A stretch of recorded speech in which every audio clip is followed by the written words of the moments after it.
years ago, from my research, I'm convinced it's much more serious than that. It's more than a loose knit network. It is a conspiracy. In 1784, a copy of this document was sent to the Illuminist Weishaupt and delegated to foment the French Revolution. Mean the Illuminati was responsible for the French Revolution? Yes, absolutely. The courier was struck dead by lightning as he rode through Ratisbon on his way from Frankfurt to Paris. What about a little divine intervention there, huh? The police found the subversive documents on his body and turned them over to the proper government authorities. After careful study of the plot, the Bavarian government ordered the police to raid Weishaupt's newly organized lodges of the Grand Orient and the homes of some of the most influential associates, including the castle of Baron Basen-Sonderdorf. Additional evidence thus obtained convinced the authorities that documents were a genuine copy of a conspiracy by which the Synagogue of Satan had controlled the Illuminati at the top, planned to use wars and revolutions to bring about the establishment of one kind or another of a one-world government, the powers of which they intended to usurp as soon as it was established.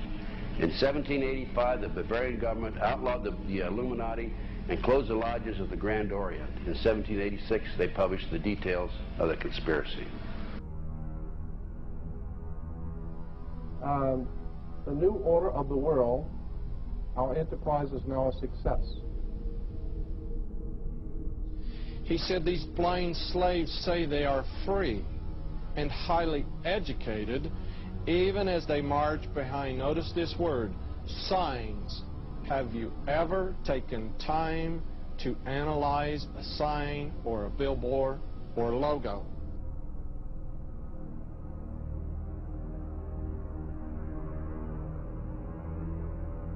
We'll start up here. In 1784, an act of God placed the Bavarian government in possession of evidence which proved the existence of the continuing Luciferian conspiracy. This explains the previous 9 pages, goes into it in detail. We don't have time to do it completely.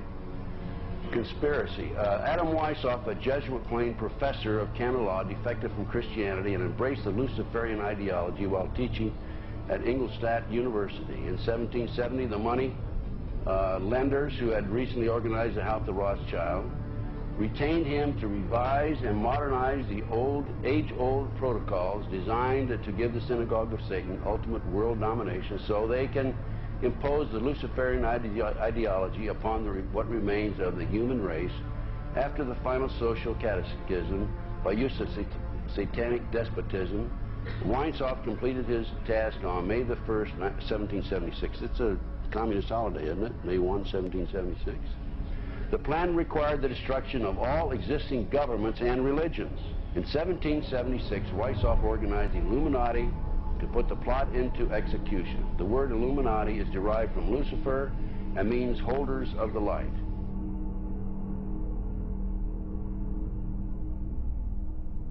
Weishaupt's revised plan required his Illuminati to do the following things to help them accomplish their purpose. 1. Use monetary and sex bribery to obtain control of people already occupying positions in high places in the various levels of all governments and other fields of human endeavor.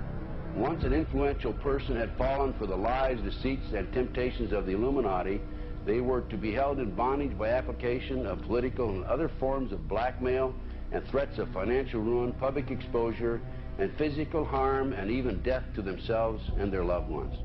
Number 12. Told those present that they must use their wealth to have candidates chosen in public office who would be obedient to their demands and would be used as pawns in the game by the men behind the scenes. The advisors will have been bred, reared, and trained from childhood to rule the affairs of the world. Number 13, control the press. Number 16, infiltrate into the secret Freemasonry to be used for their purposes. That's been documented many times. Number 17, expound the value of systematic deception, use high-sounding slogans and phrases, and advocate lavish promises to the masses, even though they cannot be kept. I will not forget the wound to our country and those who inflicted it. I will not yield. I will not rest I will not relent in waging this struggle for freedom and security for the American people. So I don't know where he is, nor do, I just don't spend that much time on him. We will not tire, we will not falter, and we will not fail.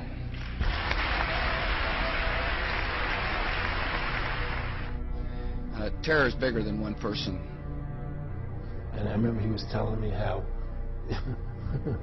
you're going to see soldiers looking in caves for people in Afghanistan and Pakistan and all these places, and there's going to be this war on terror, of which there's no real enemy.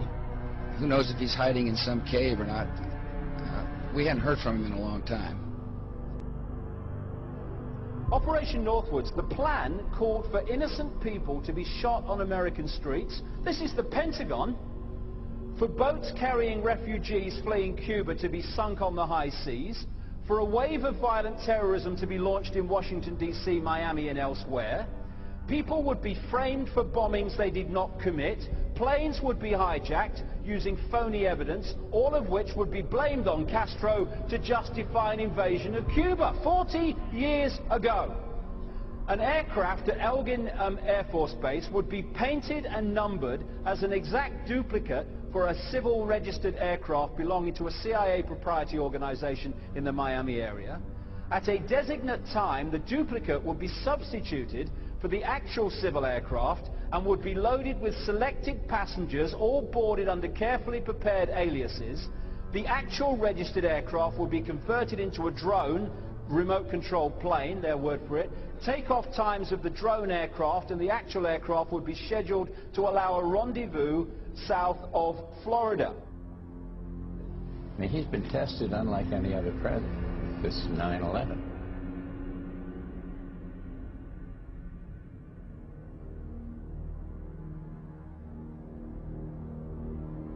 We have in this past year made great progress in ending the long era of conflict and Cold War.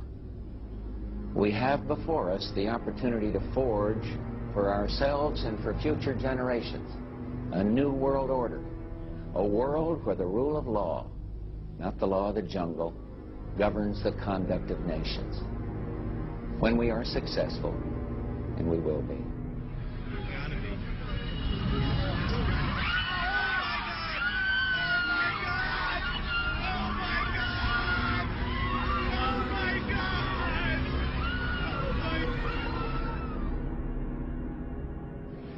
He argued that the use of any and all means to reach their final goal was justified on the grounds that the ruler who governed by the moral code was not a skilled politician because he left himself vulnerable and is in unsuitable position to his throne. He said, those who wish to rule must have recourse to cunning and to make-believe because great national qualities like frankness and honesty are vices in politics. Fellow citizens will meet violence with patient justice, assured of the rightness of our cause, and confident of the victories to come. In all that lies before us, may God grant us wisdom, and may He watch over the United States of America.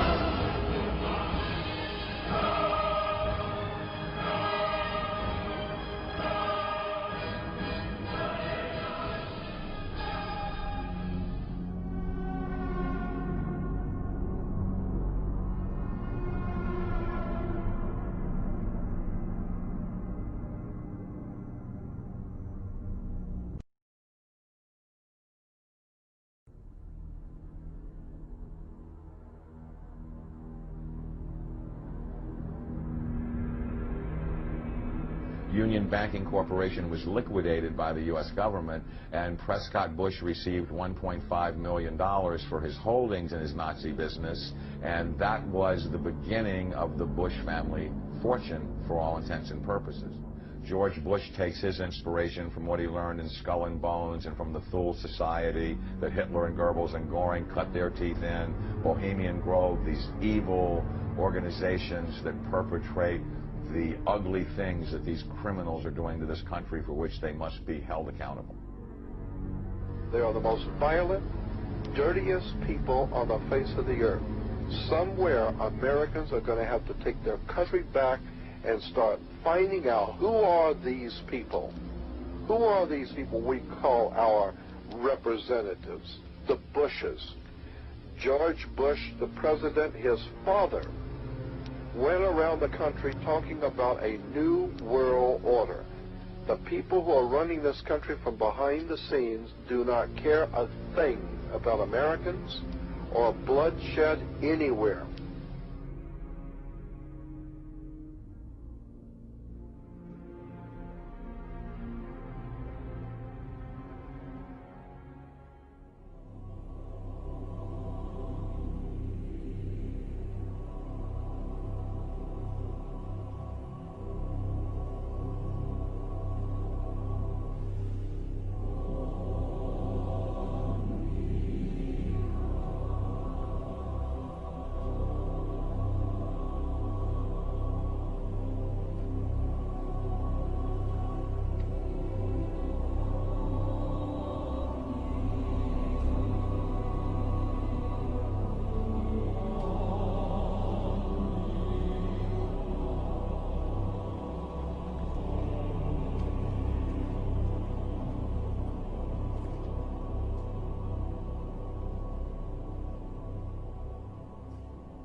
You were both in Skull and Bones, the secret society.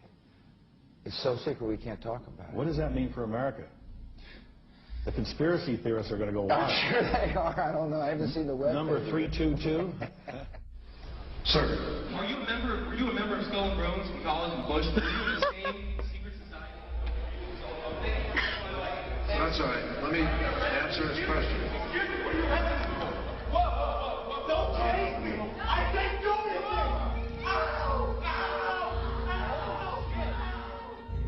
And what you're looking at here, staggeringly, is a group of people, some of the most famous people in America, in long gowns.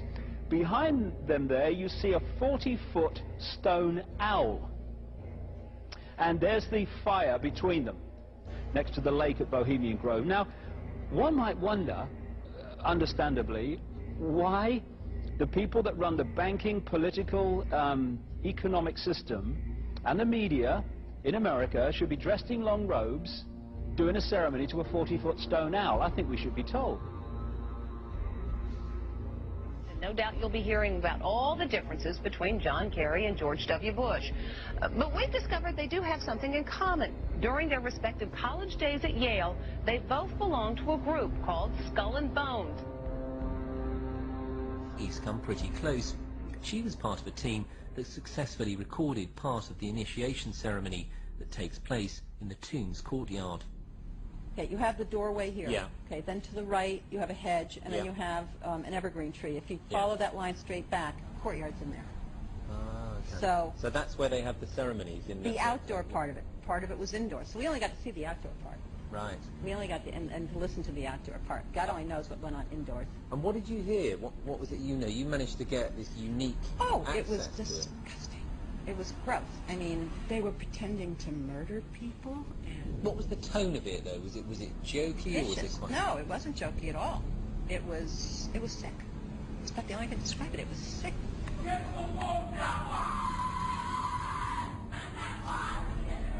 What you're hearing is the first recording ever made of the Skull and Bones initiation ceremony. It has never been broadcast before.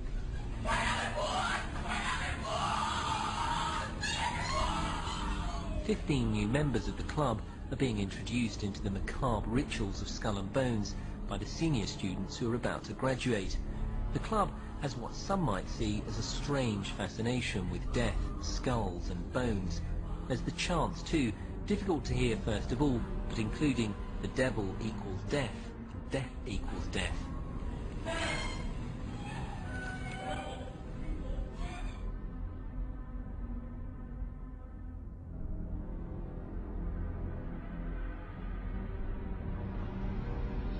when you get into a secret society of spirit worshippers, then, and especially when you're invited there by the direction of the higher-ups in the spirit world, you never get out of there alive.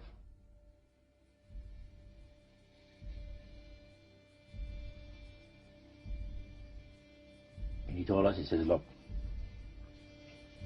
we worship spirits. We worship Lucifer and all his angels. They're just as beautiful as they did before they were cast out of heaven. He says there was a misunderstanding in the whole thing. He says among the inhabitants of the galaxies. And he says our master was misunderstood.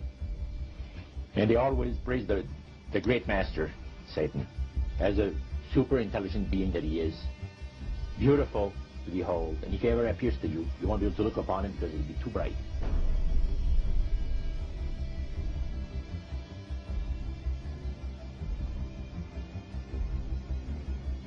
What have Herbert Hoover, Art Linkletter, Jack London, and Richard Nixon all had in common?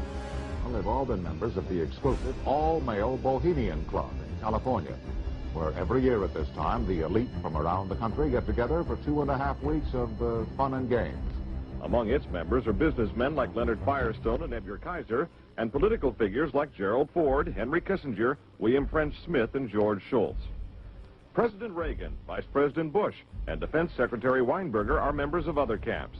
Richard Nixon is a Bohemian, and so are high-ranking executives of such companies as Eastern Airlines, Standard Oil of Indiana, and Bank of America.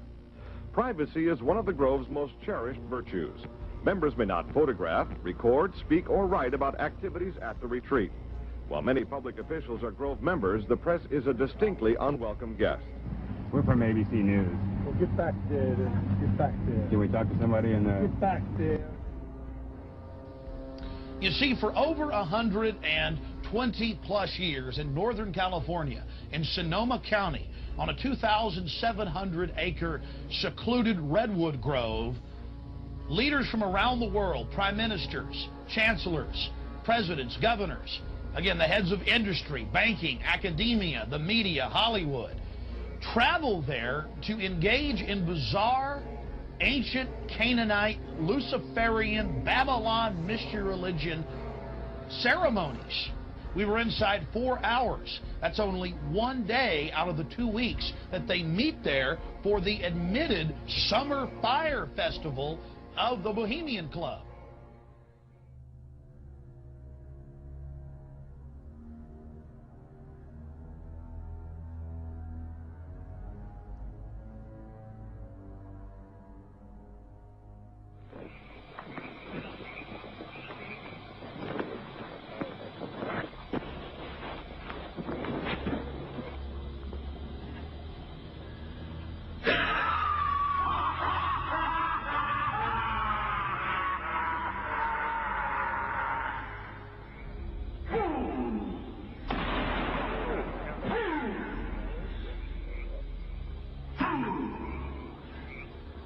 When will you learn that me ye cannot slay?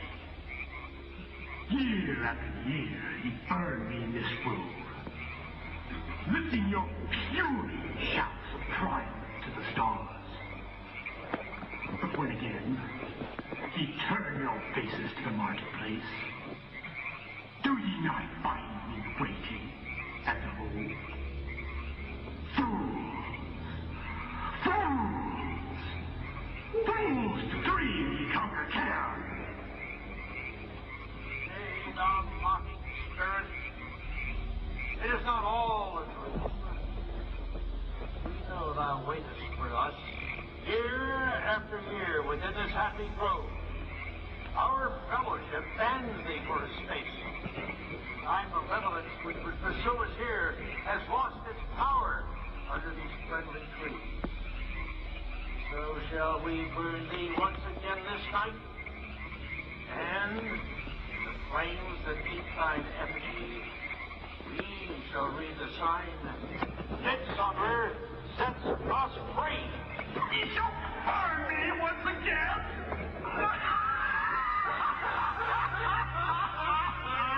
Now but these ways, which hither ye have brought from regions where I reign, ye fools and priests, on your fire.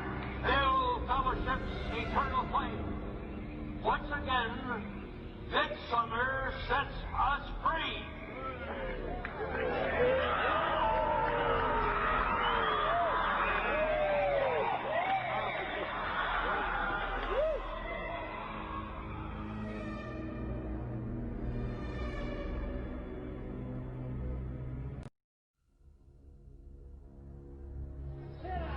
The Bohemian Club, as you say, the Bohemian Club, that's where all those rich Republicans go up and stand naked against redwood trees, right? I've never been to the Bohemian Club, but you ought to go. It'd be good for you. Get some fresh air.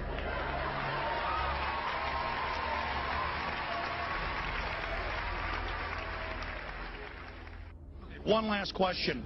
I read a Washington Times article many years ago where you had a comment about the organization, and then now it's been in the Wall Street Journal, it's been in a lot of different newspapers, and that's the Bohemian Grove. And back in, what was it, 1996, when you joined as a Clinton advisor, the Republicans were criticizing you, oh, what about Bohemian Grove? And then you countered them by saying, hey, I don't run around in the woods naked. What did that mean?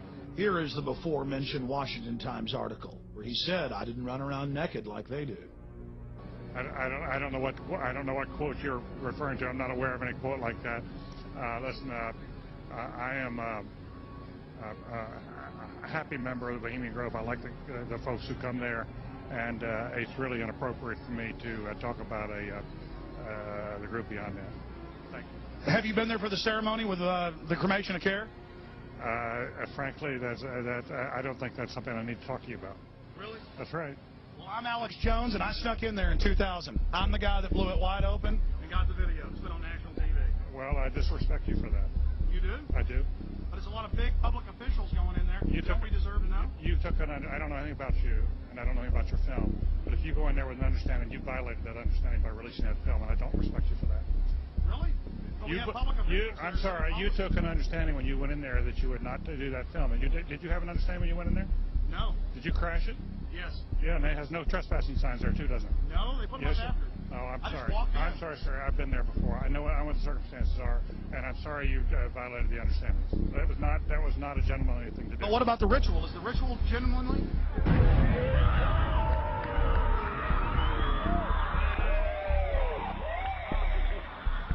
Sir, everything. I don't owe you this comment. I know. This is what's called ambush journalism, and I disrespect you for that as well. So thank you and goodbye. The ritual? That's none of your damn business.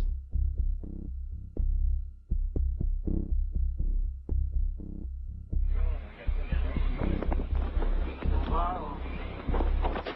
Prince of all mortal wisdom, Owl of Bohemia, we beseech thee, grant us thy counsel.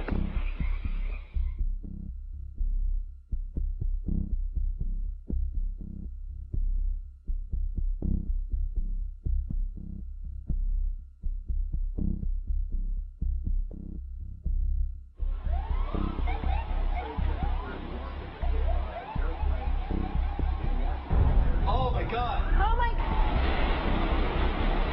Oh, my God. Oh, my God. Oh, my God. I told you.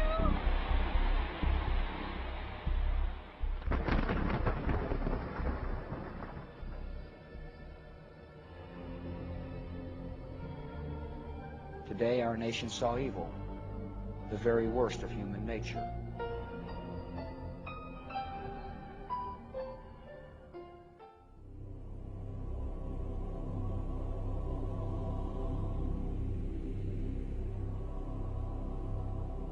They had exactly the same agenda, and that was for bringing in this New World Order. I heard George Bush talking at that time. He was talking to Bill Clinton, and I've just photographically recorded it and wrote it verbatim in our book, that when the American people became disillusioned with Republicans leading them into the New World Order, that Bill Clinton, as a Democrat, was going to be put into the office of president. This was decided in 1984. Actually, I'd heard about it even prior to that. But that, as of 1984, they were already discussing it as an absolute fact. the CIA is carrying out mind control on countless numbers of unwitting American victims. And he even went so far as to say the basic methods that they use in this mind control: hypnosis, drugs, and torture. Three parts policy that they had adopted there. The second one was to find a way of being able to get total control of people's minds. And that would be done by taking hypnotism out of the realm of the occult and introduce it as a new science for the benefit of mankind.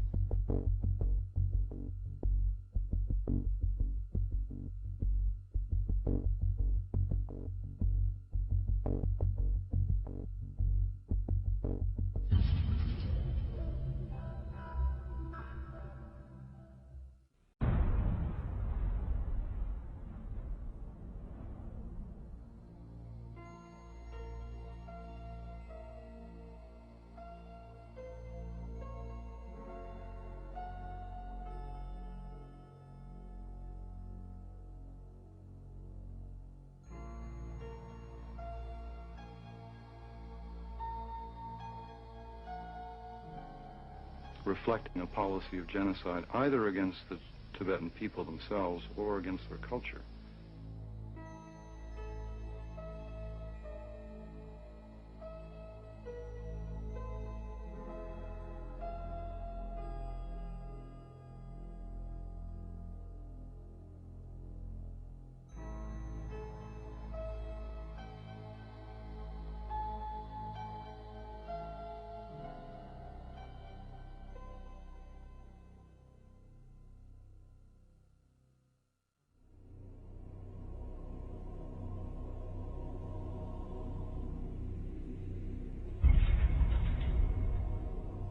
Once I realized I had met an honest, genuine, high-level Freemason who told me there were 13 levels of Freemason above the 33rd degree, and that these people were God. There was no God, they were God. So I asked them about their plans to kill people, and they said, yes, there are too many people on the planet. We need to get rid of several billion, and war doesn't seem to work, so we're going to use disease and starvation.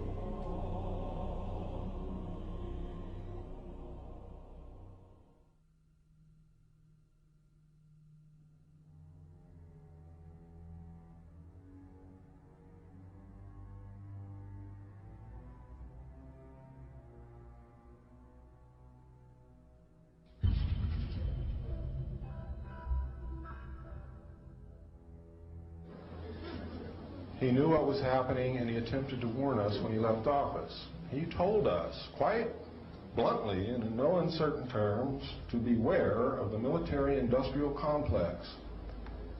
And who is the military-industrial complex? It is the members of the Council on Foreign Relations, and since the inception of the Trilateral Commission as well. I'm not, the Council on Foreign Relations, I don't know if I'm an official member. I've spoken there before. It basically is just a forum where a bunch of people talk about foreign policy. Was made up of the Executive Committee of the Council on Foreign Relations. Now, it is extremely significant that you understand that the first 6 members from the government, along with President Eisenhower, were also members and longtime members of the Council on Foreign Relations. They believed in that organization.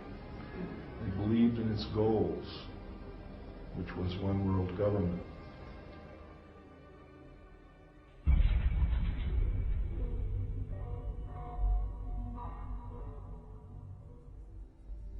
Number 15, create industrial depression and financial panic, unemployment, hunger, shortage of food. Use this to control the masses or the mobs, and use the mobs to wipe out all those who dare to stand in the way. Well, I'll tell you right now, every expert I've talked to is talking about food shortage. And it's coming, I'm convinced. What were they? Because I'd never seen anything like that. And his statement was that if he told me I would be one of few people in Madison, Georgia that knew about them. And he says they're disposable coffins. They were stacked, he told me, 15 high.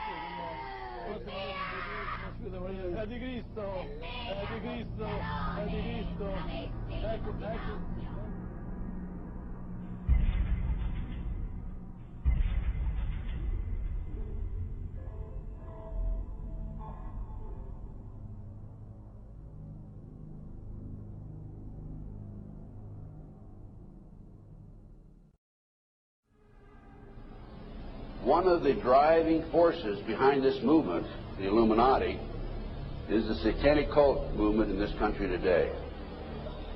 So I began my little journey forward. And one of the matters that I developed information about was an individual I learned about was Aleister Crowley.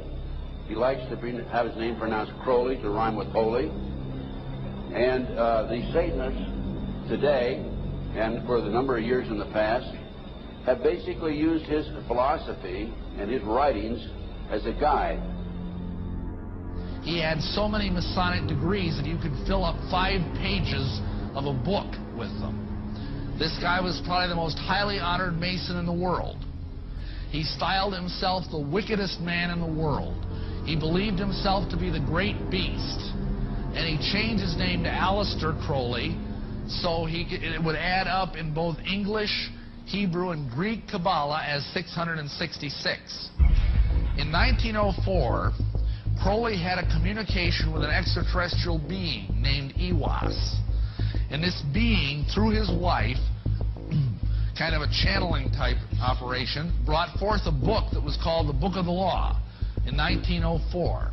And this book declared that the slain and risen God, i.e. Jesus, had stepped off the throne, and that a new God, the crowned and conquering child, was taking his place. As a result of this, Crowley proclaimed the end of Christianity and the start of Crowleyanity. Crowley taught that the way you could live forever was by vampirizing little children sexually. And he personally bragged of having slaughtered 150 male children in 1 year. This is why he was called the wickedest man in the world. And now listen to this sentence, folks, closely. For the highest spiritual working, one must accordingly choose that victim which contains the greatest and purest force. A male child of perfect innocence and high intelligence is the most satisfactory and suitable system. We're talking about human sacrifices.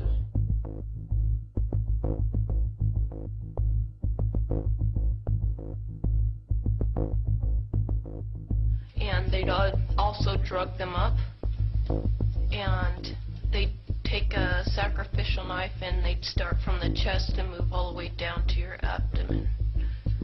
And then that's how they sacrificed, and they'd collect the blood and they'd drink it. When the mid-September through mid-November, they sacrifice babies and nothing but babies because they need the pure blood of the untainted children. And I didn't understand what it was like. I can't believe I'm seeing this every year of my life. I've experienced that, and that was the hardest part for me. It's like hearing those babies literally scream and cry, and then seeing their blood flow. The little boy was taken to a basement. He was crucified alive. First he was skinned. Why is it that no one knows this? Because there's Satanists in the police force and also in the government, the army. They're everywhere. They're even on the council. the representatives of the United States also. And they're silenced because this is not being exposed because they don't want it to be exposed. Because they're really good at lying and hiding things. Rebecca, what happens to the people that want to come out of Satanism? They get killed. They get followed, they get taken, they get sacrificed in front of the congregation of the Satanic Church. Why? Because they know too much information about the Satanists and who their names and places of where they keep the people underground, and they just know too much information. It's like being in a gang or in a mafia. You don't get out alive without consequences.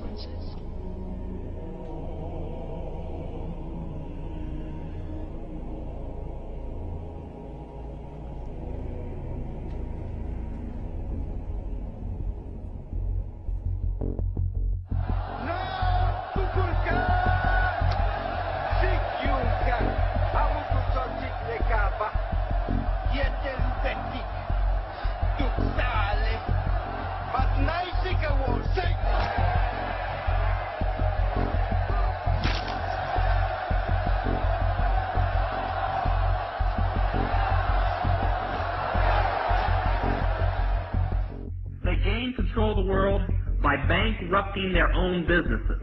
The Illuminati owns most, I would say 99 9/10 of the stores that you walk into and shop and the gas stations you go to.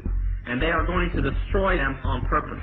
And the idea of taking over is to bankrupt the whole world where nothing is of any value and the currency does not exist anywhere, and then come back and solve all the problems.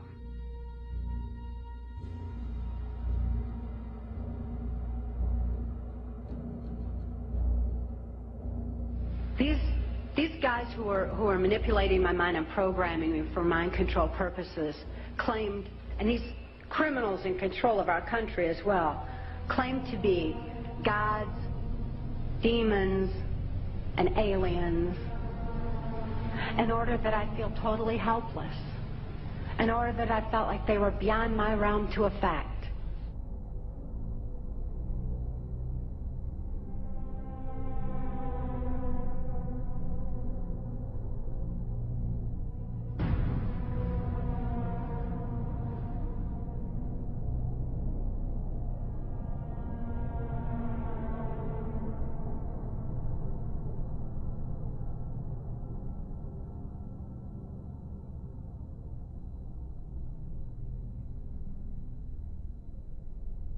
Why do they keep the aliens in a Faraday-shielded environment? Because they have a tendency to disappear right through walls. And if you can prevent the transmission of electromagnetic energy, you can stop them from doing it. Then, the medium said, we have a very special surprise tonight for you people. A spirit will manifest itself openly here in a few minutes. And right through the wall. Now, the lights weren't terribly bright, but they were like living room lights. A couple of floor lamps, and maybe some of these. And that translucent being seemed to come right out of the wall. How did you feel right at that moment? It's almost like my heart stopped a little bit. Very weird feeling. So it was a lady in a beautiful evening gown, swirling. And she said to Mary, my dear sister, you are so wonderful to have asked for me.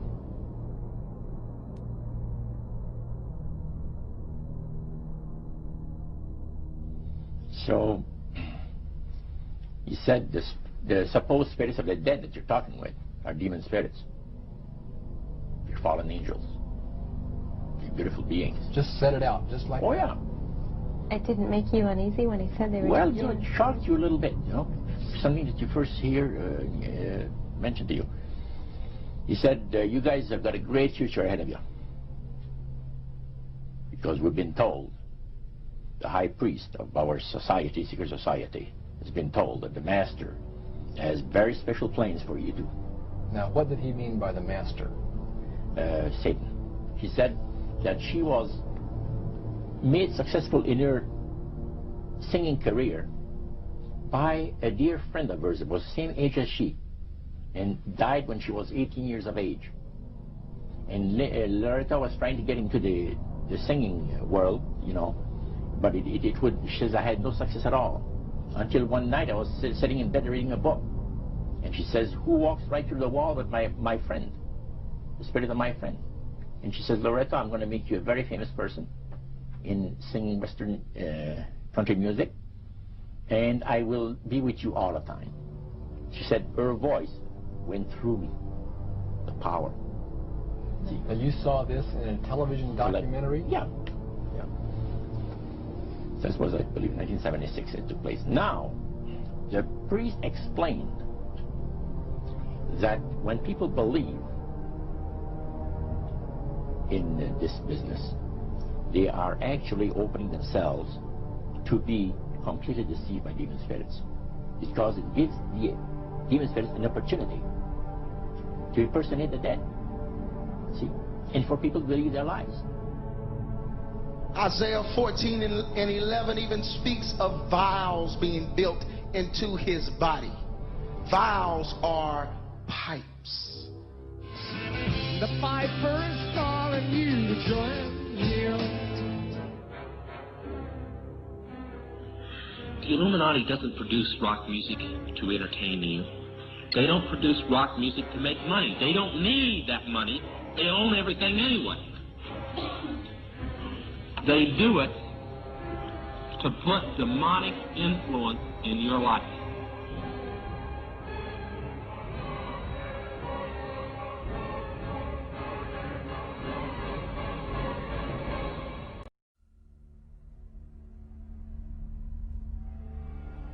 Prominent men, meeting in secret, who directed the course of civilization, are recorded in the writings of all people. The oldest is the Brotherhood of the Snake, also called the Brotherhood of the Dragon, and it still exists under many different names. The Brotherhood of the Snake is devoted to guarding the secrets of the ages and to the recognition of Lucifer as the one and only true God. If you do not believe in God, Lucifer, or Satan, you must understand that there are great masses of people who do, and their beliefs and actions based upon those beliefs will affect me. The important fact to remember is that the leaders of both the right and the left are a small, hardcore of men who have been and still are Illuminists or members of the Brotherhood. They may have been or may be members of the Christian or Jewish religion, but that is only to further their own ends. They are, and always have been, Luciferian and internationalist. They give allegiance to no particular nation, although they have used, on occasion, nationalism to further their causes. Their only concern is to gain greater economic and political power. The ultimate objective of the leaders of both groups is identical. They are determined to win for themselves undisputed control of the wealth, natural resources, and manpower of the entire planet. They intend to turn the world into their conception of a Luciferian totalitarian socialist state. In the process, they will eliminate all Christians, Jews, and atheists. You have just learned one, but only one, of the great mysteries. But now it had to change. Lucifer says we have to make sure that people, humans, get to believe that Satan and his angels do not really exist.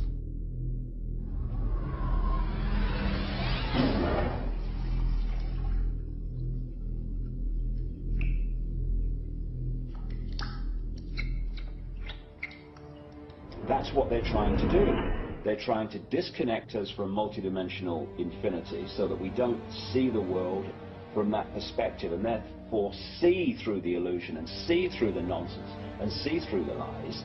And then once they've disconnected people, they then program this lower level of our consciousness with a reality that suits them. And therefore, the only information that they have to get a fix on how they see life themselves and reality in general is through the eyes and the ears. And who controls that? The Illuminati control that. They're trying to disconnect us from multidimensional infinities, and then once they've disconnected people, they then program this lower level of our consciousness with a reality that suits them. If there's a reality out there pertaining to any alien influence, we need to sort out the government misinformation and disinformation and mind manipulation techniques that they're using. I know for a fact that the plan is to make all of us feel totally helpless, that what's happening is beyond our realm to affect because we've been taken over by aliens, that our Independence Day is dawning. So beware of that. Understand that those criminals have been keeping information and technology from us under their blanket of national security. They are 25 years ahead of us at least. They're way ahead. So when they say, it's aliens, and they show us some incredible technology, don't fall into the trap of feeling totally helpless, that this is beyond our realm to affect. Superstition begins where knowledge leaves off. And they have been keeping knowledge from us for a long time. People have all kinds of belief systems. And I'm sure each and every one of you has various and different belief systems as well. I'm not saying that there's no such thing as aliens. That would be foolish of me to even say anything like that at all. But what I am saying is that it was my experience that these were people claiming to be aliens. Some people in this world are about to destroy the sovereignty of nations, take away our Bill of Rights. The UFO thing is integrally tied into this in some way. I'm not exactly sure how, but if extraterrestrials are real, then they're controlling everything, believe me. If they're not real, they're being used as a threat from without to scare people into coming into this one world global unity of humanity in order to face that external threat. But in the process, we're going to lose. The ordinary man will lose. You need to understand, disinformation is deliberate deceit to hide other things. And so there's so much of that. And some of it is surprisingly well-sponsored disinformation. I'm going to sum up this talk and mention an overview of the alien agenda. The alien agenda is really decimate the planet, to take the remaining human subjects as slaves, and the aliens would use this planet for their own means. My question I'd like to ask is this. If the aliens have a 1,200 IQ, can speak all these languages, and are so powerful, what prevents them from just taking over? Well, it's a good question. We're an alien species to them, and our germs have a tendency to kill them. They're also a dying race, and they're in far worse condition than anybody with the worst case of terminal cancer. They are in need of us to some degree. And some of it is surprisingly well-sponsored disinformation. So I think my question is actually to Clifford Stone. You said that you had seen aliens on a craft that had crashed. I wondered if you could describe what they looked like. I could, but it would probably take a whole lot of time. The reason I state that, when I got out in 1989, we had cataloged 57 different species. You have individuals that look very much like you and myself that could walk among us and you wouldn't even notice the difference.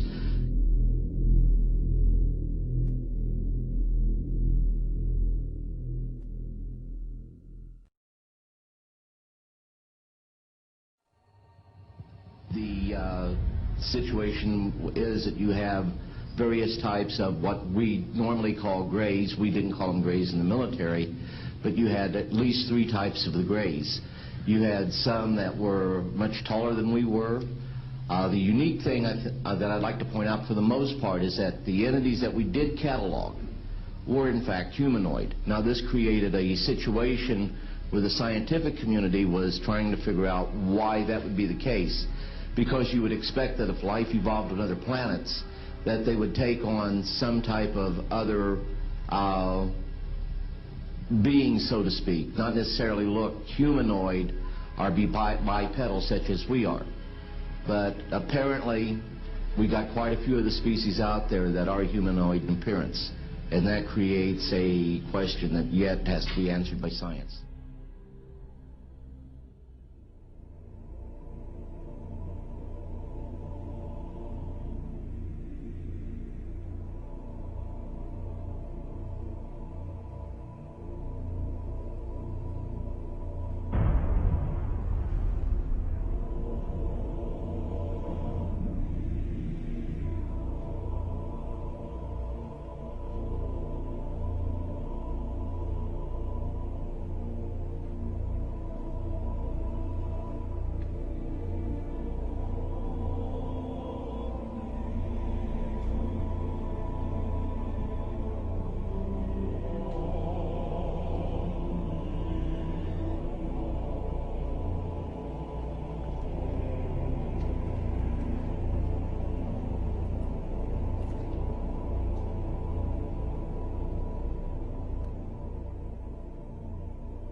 Does that explain some of the visual glances of these things?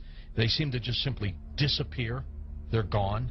Exactly. I mean, they're appearing out of nowhere and then disappearing right in front of people. And that's why scientists who have no axes to grind, they just say that it doesn't make that much sense. And also, if they're just trying to observe us, to take account of what we're doing on Earth, I mean, after a while, after so many months or years or centuries, it kind of gets old. They either would take us over, or they've already discovered all the information they need to know about Earthlings, and so they're just going to take us over or make first contact and just sort of do what they need to do next.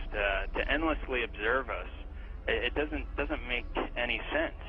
It's something where, and also see, if we have all these sightings, as you know much better than I do. Where are they landing? We don't see them getting out to get anything to drink or to eat. We don't see them. They've never tried to make contact with any large amount of people in a major city, and so this doesn't. And also all the endless medical procedures that the people who have claimed to have been abducted. Why the endless medical procedures? I mean, if we're talking about such an advanced race of alien beings, they don't need to do that over and over and over again. Interesting perspective. Let's talk about some of the facts out there of evidence that may support your conclusion that the UFOs are spiritual phenomena, not physical, like so many other people also believe. What can we pinpoint again? Well, again, it's something where you cannot have a material or a physical being penetrating the ground, penetrating the water, appearing in front of people, then disappearing instantly, and then also changing colors, sometimes only when they're accelerating, with every color in the spectrum has been recorded. Many UFOs coming and making one UFO breaking apart and then going into multiple UFOs. It doesn't make sense. And then not only just that, but to get into the fact of how far they're traveling and the speed that they would have to travel, and just the other problems with cosmic dust and traveling at the speed of light, and then running into those bits of cosmic dust, the explosions that would be created, the amount of energy that would be consumed in traveling from these distances. Just all those kinds of things really scream out that you're dealing with a spiritual phenomenon, not a material or physical phenomenon. There does seem to be a deception here, because I've always wondered, you know, my gosh, if they're that benevolent, if they're that understanding of humankind, make yourself available. And that's why you know, some of these other scientists have said that they seem to be trying to set people up to deceive them as if they are aliens, but the facts just say that they can't be that there's something else. It doesn't make any sense, and there's something else, a psychological deception that's going on here. And many of these scientists say, I don't know what it is, but we've concluded that it's got to be that. It's got to be something bigger is going on here than just them trying to show people that, yes, you know, here's a UFO that you're seeing now, we are aliens, that there's got to be something else going on here, on top of the fact that the characteristics of them show that they just cannot be some material or physical craft. Do you think humans are involved in the deception? I'm losing my voice here. I gotta pop it back. As far as I think there have been deliberate hoaxes that have been perpetrated, and you know, it's an interesting statement. I mean, there are many that could be quoted, but Gordon Creighton, who I know you know of him, probably, who died in 2003, he made this statement in the British journal Flying Saucer Review. He said, quote, "There seems to be no evidence yet that any of these craft or beings originate from outer space."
They appear to have the ability to materialize and dematerialize without a trace.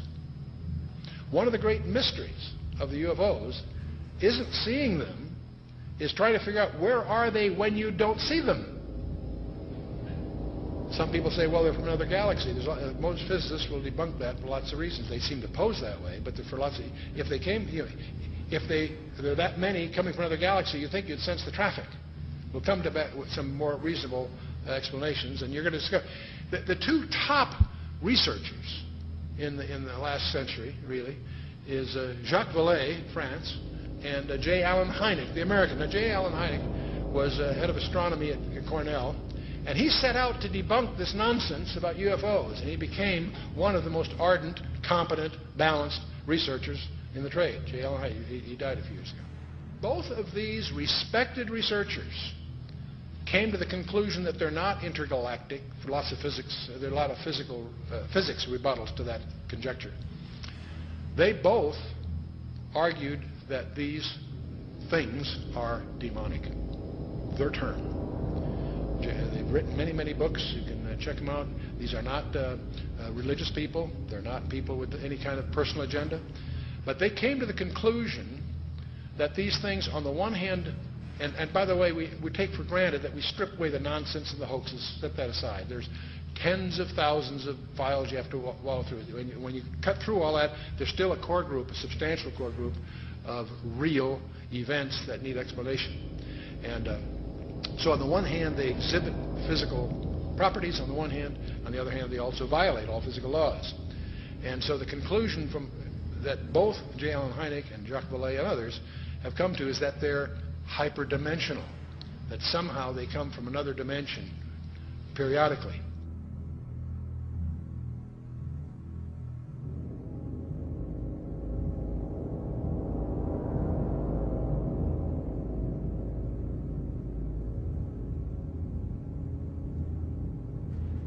But both of them came to the conclusion that these creatures are hyperdimensional.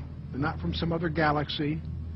They also both concluded they're hostile because they pretend to be something they're not.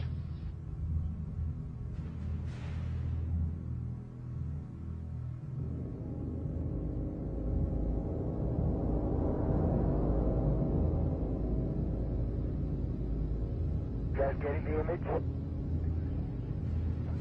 Franklin, we see a long line, a couple of star-like things, and a lot of things swimming in the foreground. Can you describe what you're seeing? Well, the long line is a tether, and there's a little bit of debris that kind of flies with us, and it's illuminated by the sun at such low angle. So there's a lot of stray light, and it's getting washed out quickly, but Claude is trying to do a quick, good job here adjusting the cameras. It wasn't until a few years ago that I really started to get into researching all this information, looking at, going through thousands of pages of information about UFOs that just confirmed, what I had already believed about this phenomenon, that I believe the evidence clearly points that they are, in fact, demons. And, there are others, Brother Michael, who are now beginning to believe that as well. So you're not out there all by yourself anymore. So these demons would make them then spiritual phenomenon. I would take it, right? Yeah, I think when you look at it, there's certain characteristics that everyone will agree has been seen and demonstrated also by these UFOs, such as they penetrate the ground, they penetrate water, they disappear in front of people, they appear right in front of people. One person will see a UFO and the person next to them will not see the UFO. They change colors, sometimes only one accelerating. They change shape, they change size. Many people have made the comment that they seem like they're alive almost. And so these are all characteristics of something that's not a physical or material being or construction. It's got to be something that's a spiritual phenomenon with those kinds of characteristics.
somewhere between 1 and 3%, various polls agree, somewhere between 1 and 3% of Americans claim that they have had an abduction experience. That's over 5 million people, or in that neighborhood. Not a few thousand deranged people, not a few, disaffected. This is, we'll talk a little more about this. This is a very, very disturbing phenomenon in the counseling profession. Now, part of the problem of the UFOs is they have some paradoxical behavior. On the one hand, they're seen by multiple competent witnesses. They are plotted on radar, sometimes multiple radars simultaneously. They leave tangible traces on the ground, sometimes radiation, evidence of burning, and other things. So they are apparently real in the sense of being physical, on the one hand. There are photographs. Sometimes they show up on photographs, sometimes they don't. But here's the problem. While they seem to be tangible on the one hand, they exhibit behavior that can't possibly be physical. They can go in excess of 6,000 miles per hour without sonic booms. What on earth does that mean? I'd like to know how they do that trick. They've been plotted making right-angle turns at over 16,000 miles an hour. That defies the laws of physics. That's now perhaps the most disturbing thing of all. They appear to have the ability to materialize and dematerialize without a trace. In his book, Secrets of the UFOs, ufologist Don Elkins made the following observation. I have found that some people can achieve the contact phenomenon simply by being hypnotized, and the same general message permeates over 90% of the millions of words received by thousands of people around the world. No one knows what hypnosis is. No one knows what goes on in the mind. It's an altered state of consciousness like yogis and witch doctors have been practicing. It loosens the normal connection between your spirit and your brain, and of course if the hypnotist can control you, make all kinds of suggestions, make you think things are happening that are not happening, make you think you have powers that you don't, experiences that you haven't, even implant memories. Other beings, if there are other minds out there, they could also do the same thing.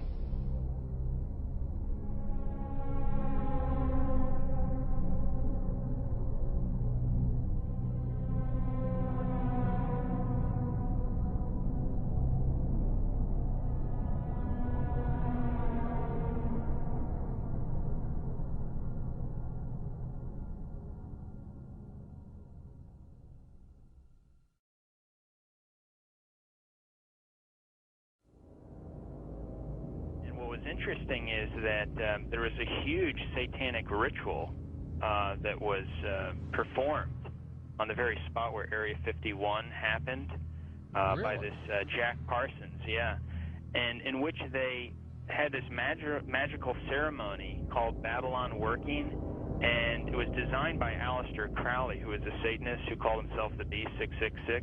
Yes. And the purpose of this series of magical ceremonies, which was performed on the spot of Area 51, where it's now located, was to unseal an interdimensional gateway, they said. And so this, they hoped, would allow other entities known as the, quote, old ones, access to our space-time continuum. And this witness said that he saw Jack Parsons rip a hole in space-time there, and he said that something evil flew in. And one other interesting point is that Aleister Crowley, who was a Satanist, who called himself the B666, as I just mentioned, he claimed to have contact with some kind of alien named Lamb. And this Lamb, he drew a picture of this alien that he was in contact, receiving messages from this being. And the picture that he drew of this alien, it's a striking resemblance to the common gray ET drawing.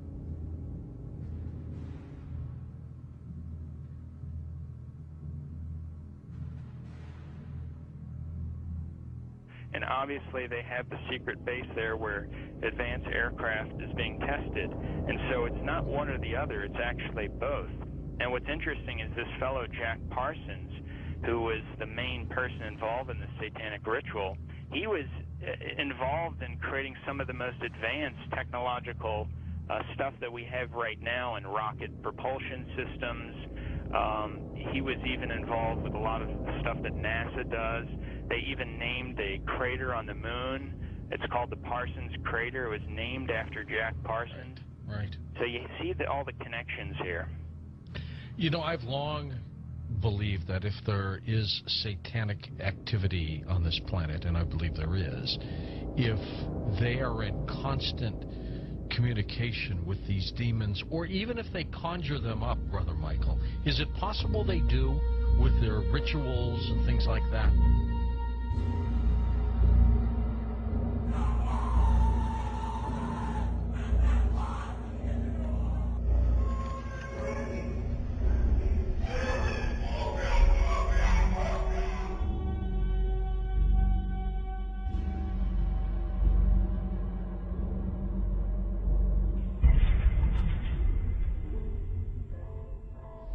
The chief advisor to Queen Elizabeth I, Sir John Dee, he was a Kabbalistic black magician. He had gone to the continent and learned from the top Jewish Kabbalists black magic, and he was the chief advisor in the British Empire. And he created Enochian magic and the Enochian language, which the Illuminati, which are hiding behind the Jehovah's Witness headquarters, they use Enochian rituals. Sir John Dee conjured up demons or angels, okay, with his black magic. The beings that he conjured up, there were pictures drawn of them, and they look identical to what we call gray aliens. Okay, I tell you something. And then I visit with debriefing people that came out of high levels of the Illuminati, and these different types of aliens are participating in Illuminati rituals.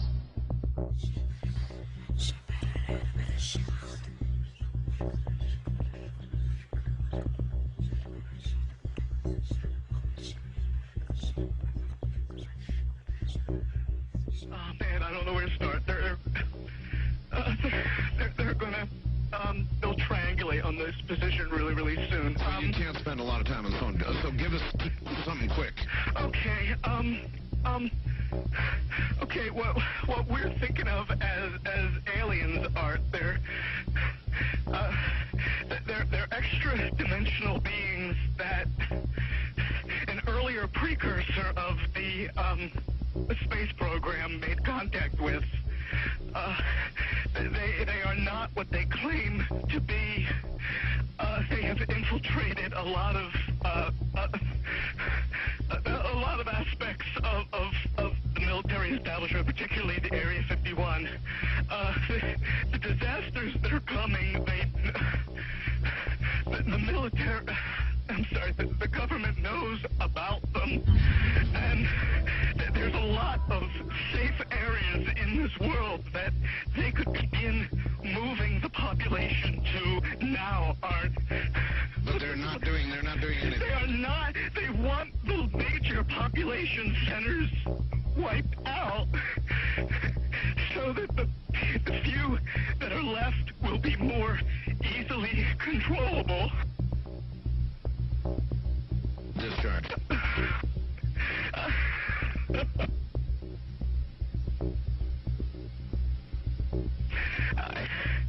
I started getting...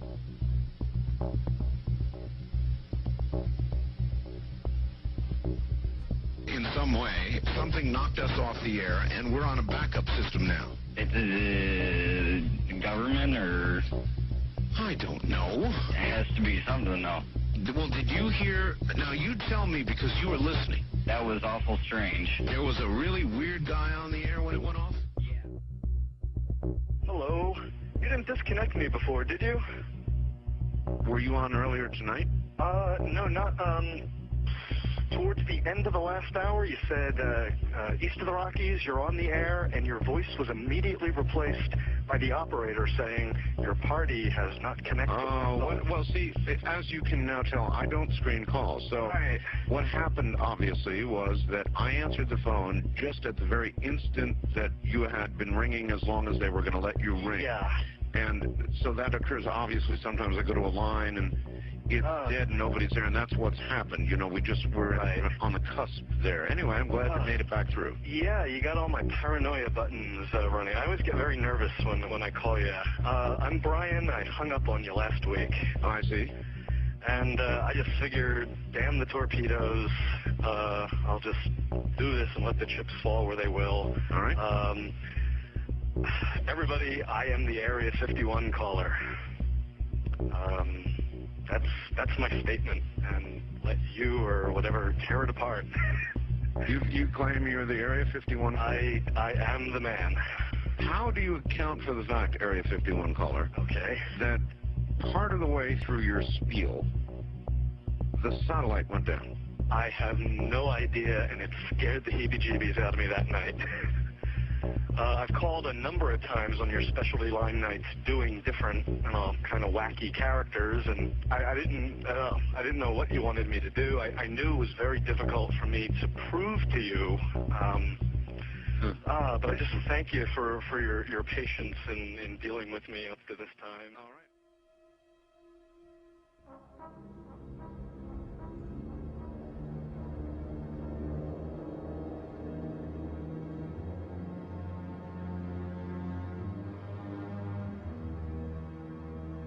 Perhaps we need some outside universal threat. I occasionally think how quickly our differences worldwide would vanish if we were facing an alien threat from outside this world.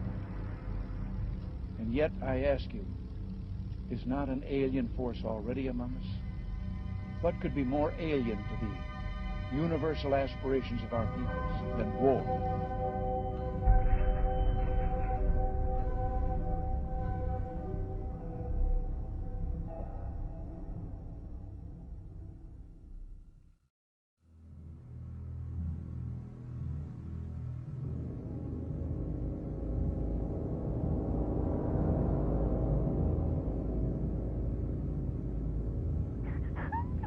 I pray that her mind may be opened to her. We bind all the powers of darkness. Don't you worry. Who are you? Who are you? The Keeper? Rebecca? Rebecca, Keeper, get out of the way. I command you to stay out of the way. Rebecca? Yes? Say, I, Rebecca, I, Rebecca. want love. Stay out of the way, Keeper. Stay out of the way. I want love. I want out. I want out. Say, I put my trust I put my trust in God. in God. In God. Stay out of the way, Keeper. God. Libera, mamma mia, no, no, maligno, maligno, è Cristo più forte. Cazzo di via, di la verità. Di la verità.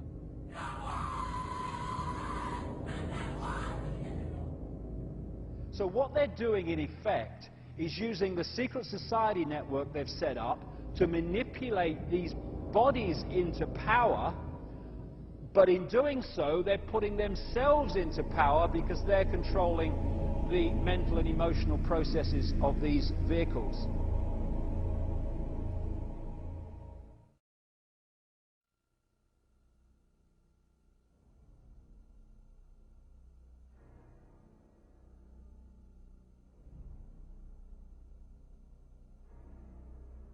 There are many different kinds of entities that do not have a human form, that operate just outside of human sight, and history has recorded them as demons and all this stuff. But the reptilian part of it seems to be very significant to the controlling systems on the planet today.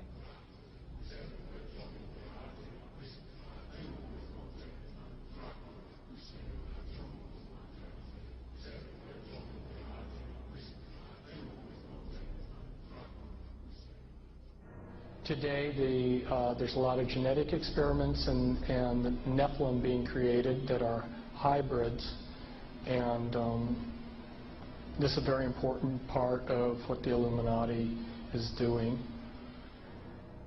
And they have been intermarrying with what the public calls aliens.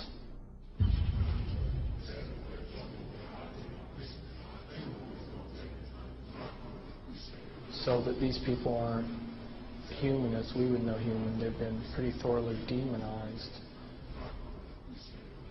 The bottom line is I have concluded that there are no good aliens. The aliens are demons, and we've got a mixture going on of demons and flesh and blood, and we've also got other genetic experiments.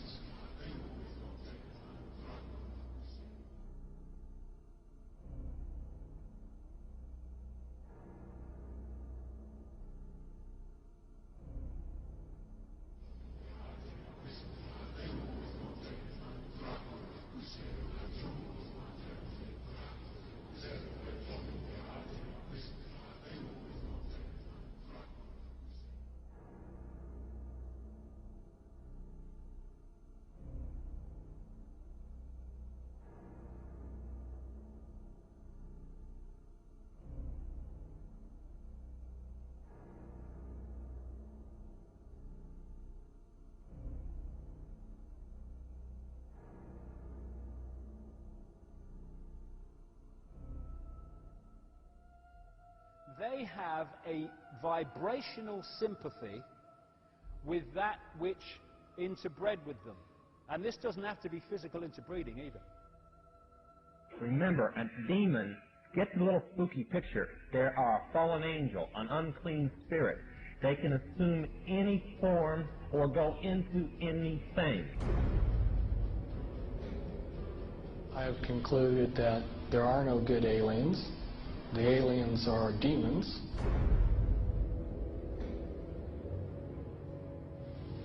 We can establish through this testimony that these objects of extraterrestrial origin have been tracked on radar going thousands of miles per hour, stopping and making right-hand turns. That they use anti-gravity propulsion systems, which we have already figured out how they work. That extraterrestrial life forms have been retrieved, and their vehicles have been taken and studied thoroughly for at least 50 years.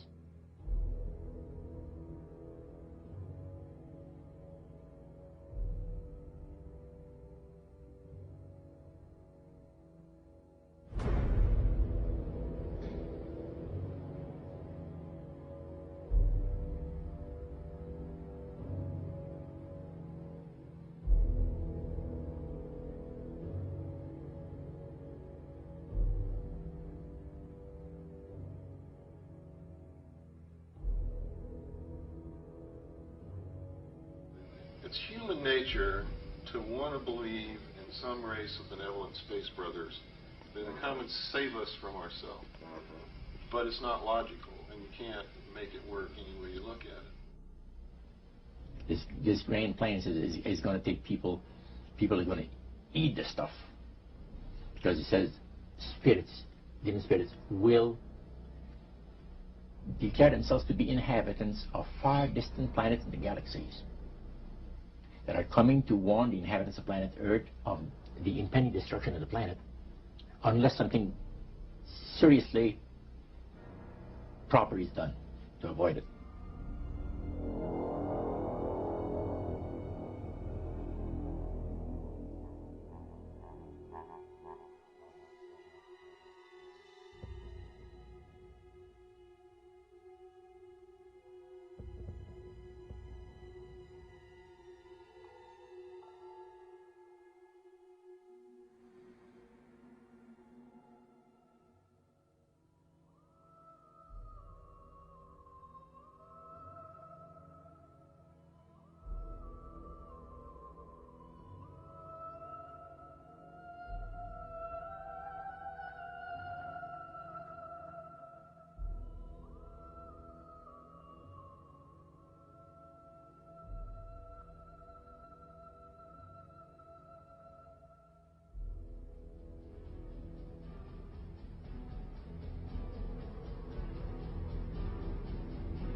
Some might call it a power lunch, but it sounded more like a reunion of brothers.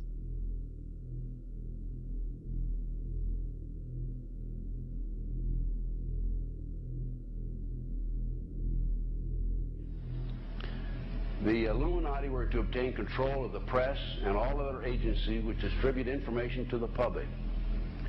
News and information was to be slanted so the Goyams would come to believe that a one world government is the only solution to our many and varied problems.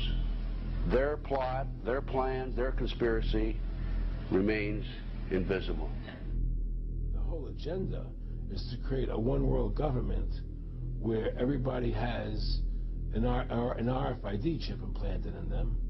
All money is to be in those chips, right? There'll be no more cash. And this is getting me straight from Rockefeller himself. This is what they want to accomplish.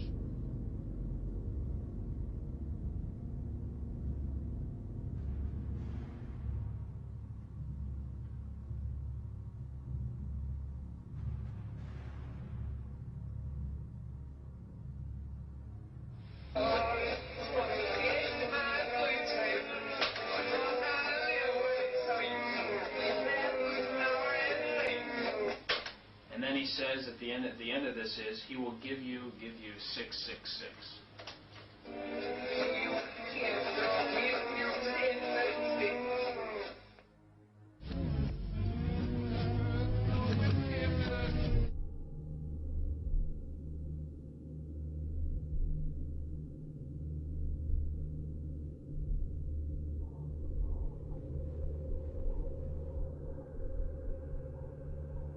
Behind them is a cult of evil, which seeks to harm the innocent and thrives on human suffering. Evil has found a willing servant.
So you make a list of hypotheses. This is obviously not a natural phenomenon, and the extraterrestrial explanation seemed to be the best one. Why shouldn't we know that there's got to be life throughout the universe?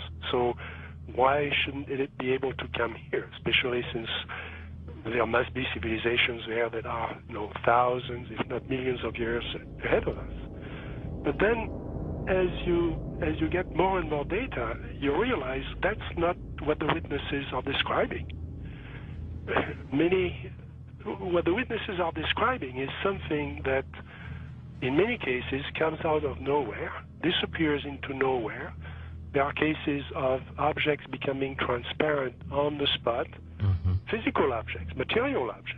And I have no question that people have said, well, Vallée doesn't believe this is physical. Well, of course it is physical.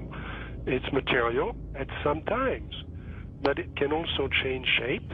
It can also merge with other objects, and it can also disappear on the spot. Well, if it does that, then it could be from anywhere, anytime.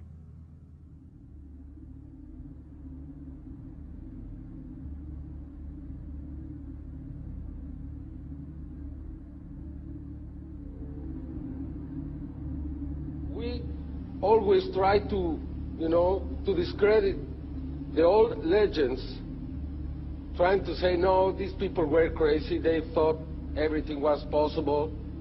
But now we have the videos, and that's the big difference. Could you believe there are videos now or probably angels in the sky.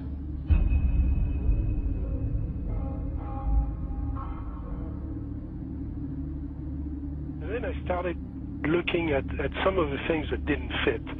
And one of the things that I had to ask is, when did this actually start?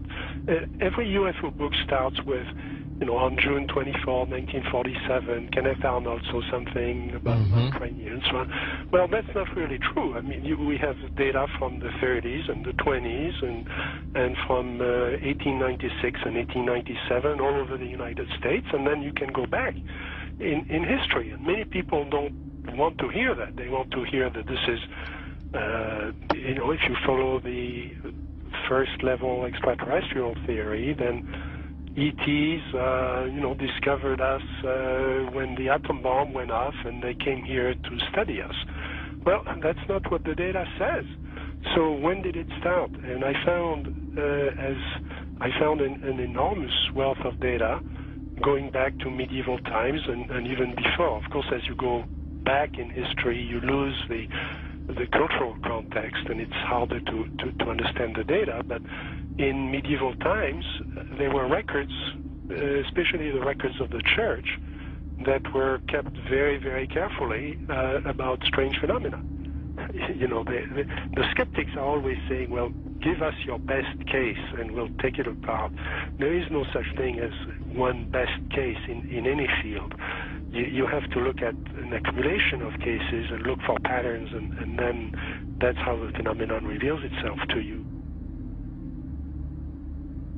And for a long period of time, or for a period of time, I believed it was extraterrestrial. I now believe it is interdimensional, the phenomena. In other words, we're looking at so-called spirit beings from another dimension. And I back this up in the new book by equating it to ancient manuscripts where these beings manifested to human beings and what their reactions were, and then comparing it to reactions present day of people who have had encounters, and the similarities are striking. Because first of all, you say to yourself, why would let's say anyone deliberately crash saucers in Roswell, New Mexico, and then allow the bodies to be retrieved? What are these bodies, in fact?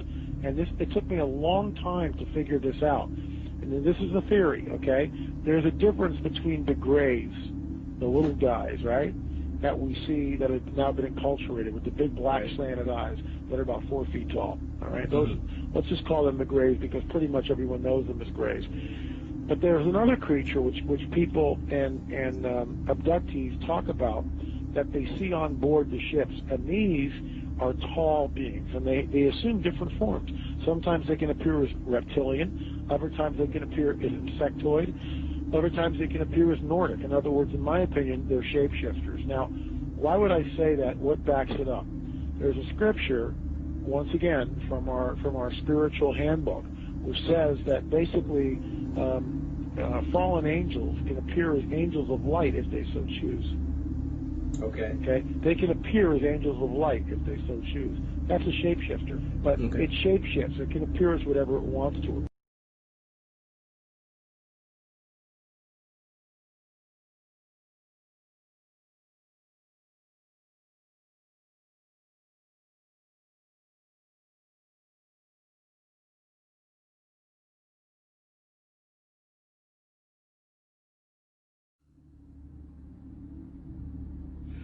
I believe that many of us were shown these documents over the years so that later we would talk about it. I mean, how can you keep the existence of extraterrestrials, if they were real, a secret? And how could anyone keep quiet knowing that they had seen documentation, official government documents labeled top secret, that expressed that these extraterrestrials were real and had visited this earth? I wanted to know just how true all of this was, and I began a program of research to find out if extraterrestrials were real. What I discovered was amazing. What I discovered, ladies and gentlemen, is that there has been a plan in existence to create an artificial extraterrestrial threat to this earth in order to create a one-world totalitarian socialist government.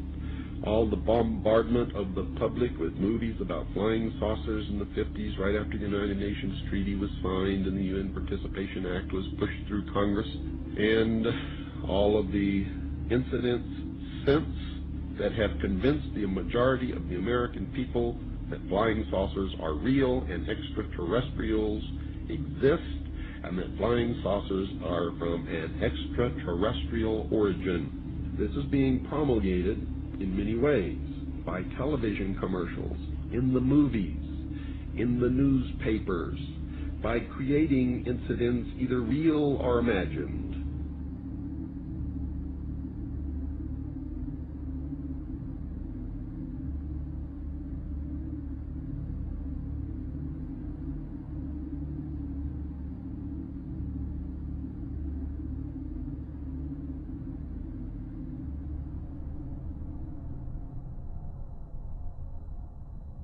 I mean, how can a nuts and bolts spacecraft, you know, two objects that are supposed to be made of metallic steel, fly into each other at thousands of kilometers an hour, become one object and then fly off in another direction? He says the UFOs do not seem to exist as tangible manufactured objects. They do not conform to the natural laws of our environment. They seem to be nothing more than transmogrifications tailoring themselves to our abilities to understand. The thousands of contacts with the entities indicate that they are liars and put-on artists. The UFO manifestations seem to be, by and large, merely minor variations of the old-age demonological phenomenon.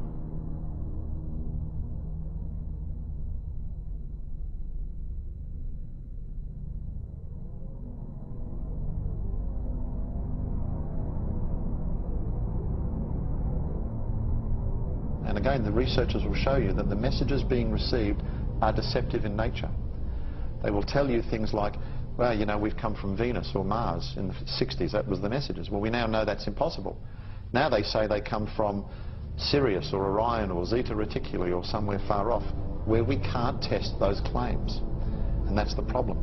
And some of the stories they've told us, like that, we know to be demonstrably not true. And if someone comes to you, Chris, and tells you a story and does all these things and says, I'm here to help you, but then does brutal things to you and then lies to you, then I don't think trust is a good place to start.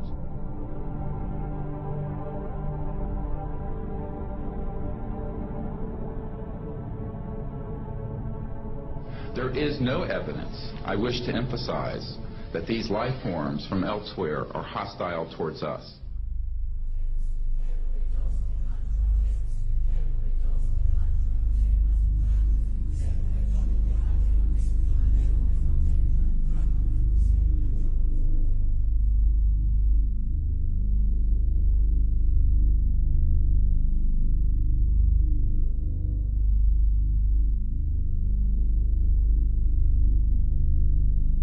Better way to implement a plan to bring about a one-world government than to create the possibility in the minds of the people of the world that we are being threatened from some other species, from some other planet, and do it in a way that if anybody questions it or challenged it or wants to talk about it publicly, that they are ridiculed.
my mind balked at the idea of believing that maybe all of my friends and all the bloods, innocent blood spilled by all my friends, and they had died at the hands and on the altar of corporate greed by by a bunch of occultists.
Because people have asked me in the past, quite rightly, I understand it, why would someone give their life to this conspiracy, this global takeover, in 1500 or 1650 or 1820, when they knew they were never going to be around to actually see it happen, which is what they're trying to do now, playing the cards they're playing now? The answer to that is they were just vehicles. These entities are the common force passing through history.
In other words, demons can inhabit a person then you also must know that demons can and do inhabit inanimate objects. I've seen it happen over and over again.3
点22分14秒时，一个直径1米多的光球从空中落到了洛阳镇欧凯电器有限公司厂门里侧。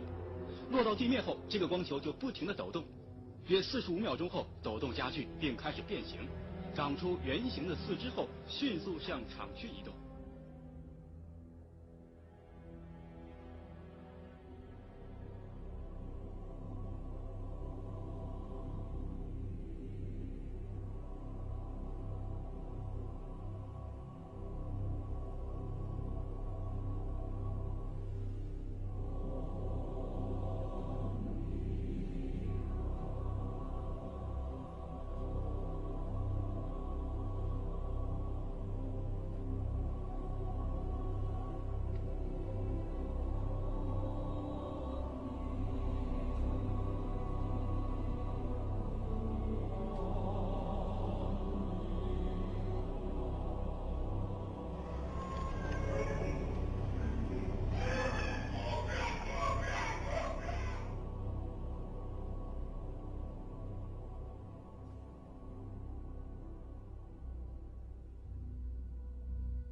And said you're going to see guys going into caves looking for looking for people that they're never going to find. You know, he was laughing about the fact that you have this war on terror. There's no real enemy. He's talking about how by having this war on terror, you can never win it because so it's an eternal war, and so you can always keep taking people's liberties away. And I said, how are you going to convince people that this war is real? He said, but the media can convince everybody it's real. I mean, you know, it's just that you keep talking about things, you keep saying it over and over and over again, and eventually people believe it. Our war on terror begins with Al-Qaeda, but it does not end there. Multiple intelligence estimates have warned that Al-Qaeda is actively planning attacks on the United States homeland from its safe haven in Pakistan.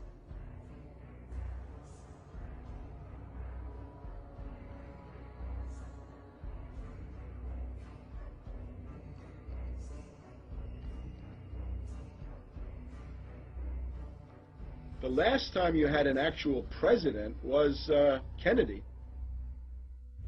Ladies and gentlemen, the very word secrecy is repugnant in a free and open society.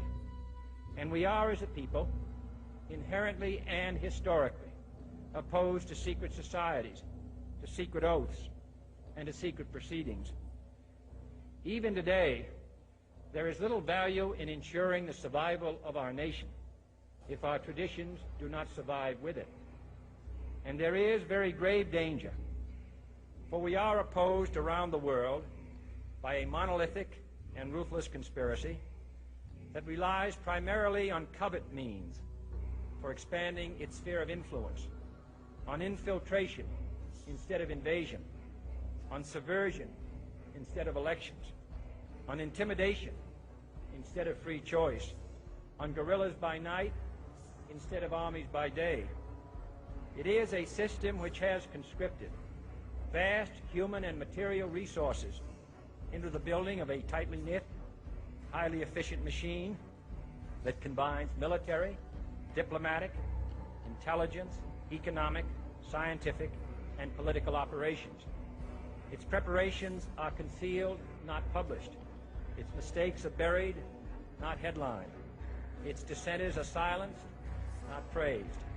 No expenditure is questioned, no rumor is printed, no secret is revealed. But I am asking your help in the tremendous task of informing and alerting the American people. Confident that with your help, man will be what he was born to be, free and independent.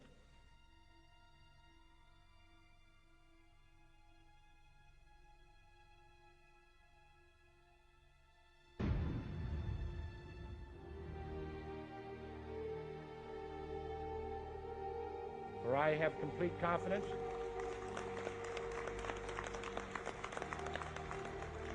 in the response and dedication of our citizens whenever they are fully informed.